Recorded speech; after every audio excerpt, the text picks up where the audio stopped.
नमस्कार दोस्तों, ये ब्लॉग आपको केवल हर्बल उपचार और घरेलू उपचार के बारे में जानकारी देगा जो मददगार होगा। इसलिए कृपया साझा करें ताकि हर कोई लाभान्वित हो सके। हमें सब्सक्राइब करें, अपडेट प्राप्त करने के लिए हमें फॉलो करें और फीडबैक देना न भूलें। रूमेटॉइड गठिया का इलाज कैसे करें? रूमेटॉइड गठिया सबसे आम पुरानी सूजन गठिया है। चूंकि यह जोड़ों को प्रभावित करता है और उपास्थि और हड्डियों के प्रगतिशील विनाश का कारण बनता है, रूमेटॉइड गठिया में कभी कभी गंभीर कार्यात्मक, मनोवैज्ञानिक, सामाजिक और पेशेवर असर पड़ता है। रूमेटॉइड गठिया किसी भी उम्र में हो सकता है, लेकिन ये ज्यादातर 40 से 60 वर्ष की आयु के लोगों में होता है।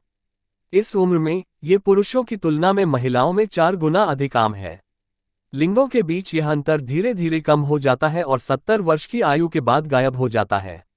रूमेटॉइड गठिया के लक्षण क्या हैं? गठिया एक जोड़ की सूजन है और पॉलीआर्थराइटिस शब्द का अर्थ है कि कई जोड़ प्रभावित होते हैं।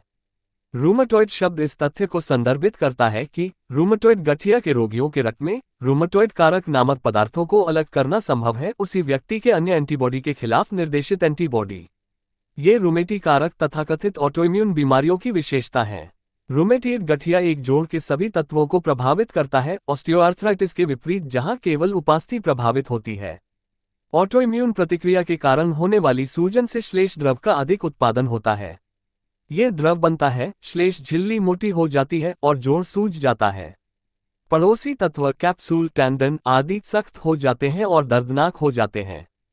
हड्डियों में कार्टिलेज अपर्दन विकसित हो जाता है और जोड़ तेजी से कठोर हो जाता है। अधिकांश मामलों में संधिशोथ धीरे धीरे कलाई और हाथों और पैरों के जोड़ों में प्रकट होता है, कभी कभी घुटनों या कोहनी में। प्रभावित जोड़ों में दर्द होता है, गर्मी की अनुभूति के साथ लाल और कठोर होते हैं।